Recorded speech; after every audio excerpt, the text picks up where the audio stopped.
Okay, so when will interest rates go down? Now, listen, this always comes down to not only education, but experience.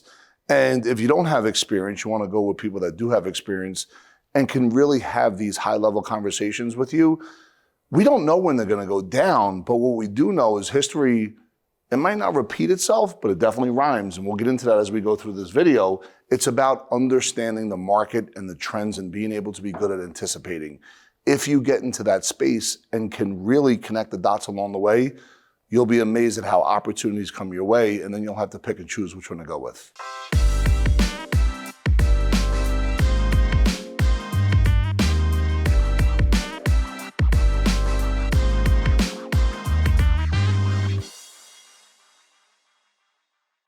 Everything in life has patterns. Everything in life are either patterns that are going to be where you could chunk them and you could double down on them and increase the pattern, or the pattern can reverse.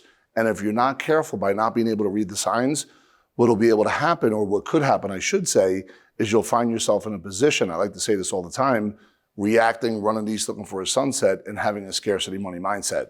So if we look at this, anyone who tells you that they know exactly when interest rates are going to drop again, they're lying. Now, personally, I believe you got 3 more hikes coming in the next 6 months, where right now let's say it's November 2022. I believe that's the case somewhere into 2023. There will be a point that they do go down, just an opinion. But at the end of the day, it's backed based on certain information, and that's understanding patterns and trends. If you could identify the economic signs and patterns which always precede a drop in interest rates, you don't have to gaze into a crystal ball and follow the trend. Now, there is a saying, the trend is your friend, right? However, it's almost like burying a hatchet with the handle sticking out. The trend is your friend, but we need to understand that they just printed a lot of money. We need to understand that we're coming out of a pandemic that we've never seen before, at least since the 1920s. So there's these different things that are out there that are looming that have to be factored into the equation of understanding patterns, understanding trends, and being able to read the signs just a little bit differently. Still comes down to saving money every month, and at the end of the day, having an economic game plan. So as we talk about patterns and trends, you want to look back at 2008, right? You want to see what happened there. You want to look at 1998, which was when the Asian contagion hit and the Dow went from 12,000 to 7,000. You want to look at 1987, Black Monday.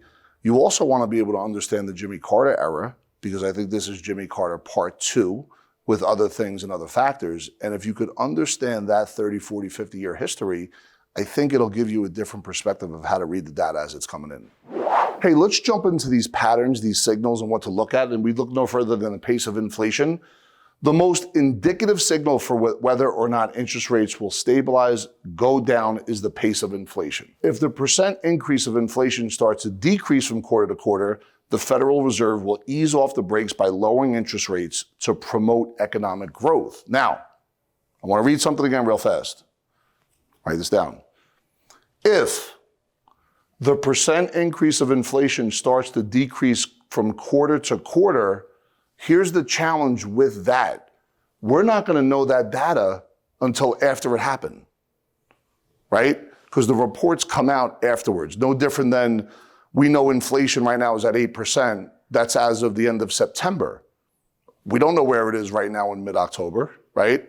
So what I really want to encourage you folks to do is understand and start to study not only past history, but get familiar with what, and check this out, leading indicators are and lagging indicators. Now I'm going to give you one simple example of a leading indicator.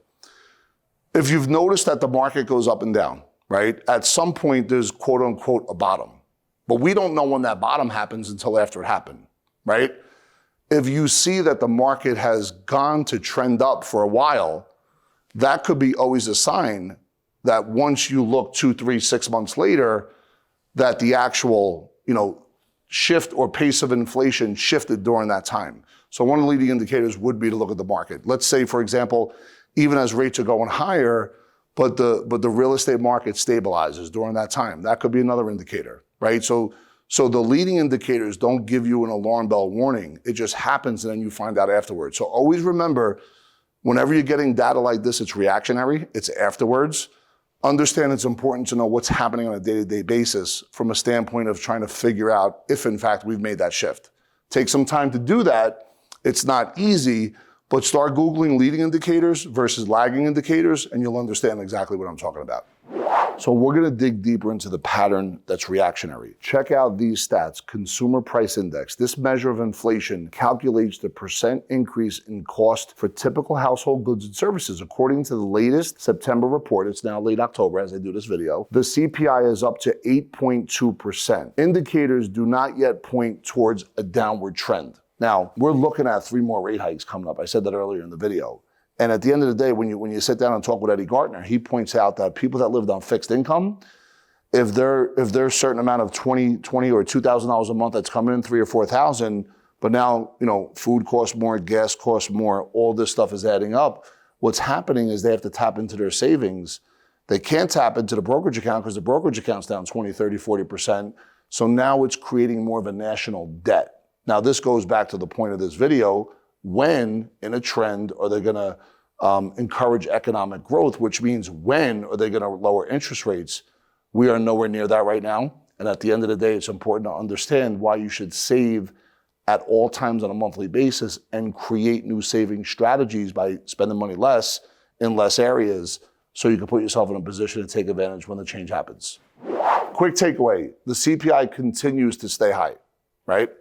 At the same time, that makes me believe that rates are not going to go lower anytime soon. Weber and I agree that this looks like Chinese divided by diarrhea. As you can see, it's all, here's the medium, but it's all over the place. But at the end of the day, although rates are currently increasing, estimates from the Atlanta Fed predict a softening of rates over the next 3 years. Based on all available data, their current belief is that after peaking at around 4.64%, the Fed will gradually lower rates again to achieve a soft landing at around 3.7 by the end of 2025. Go look what the prediction was a year ago. Your head would start spinning. And the point is, new information comes in, new predictions come in. So how do you protect yourself from that? What do you do to make sure that you're not exposed to this? We're all exposed to higher gas, we're all exposed to higher food costs, but what can we do mentally to prepare ourselves and be able to thrive through this economic chaos? And for us, that's always be able to save 20% of your income and cut out all your loose spending right now. The other key indicators to think about, and let's look at the overall GDP growth, gross domestic product. If GDP growth becomes an issue, the Fed will decrease interest rates to prevent economic stagnation.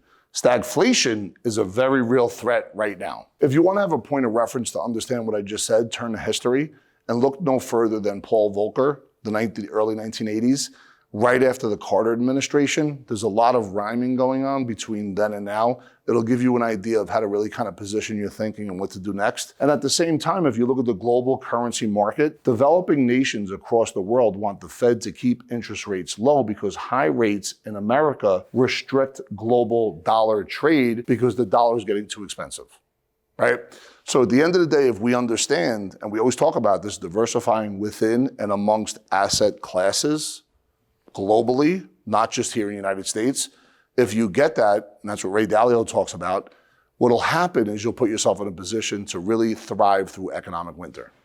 Recently, I ran into an economic genius that told me that we're in a submarine economic environment. It takes time for our globalized economy to shift course. Like a giant underwater submarine, outside forces are constantly pushing the economy up and down. It will take time for the economy to stabilize, with or without federal intervention. Make yourself financially sound before the next depth chart goes off. So as we know in a submarine, water's making it go up and down. External forces, right? External forces that if your machine ain't right, you'll be exposed to those. But that sub has the ability like a stealth ninja to work through it.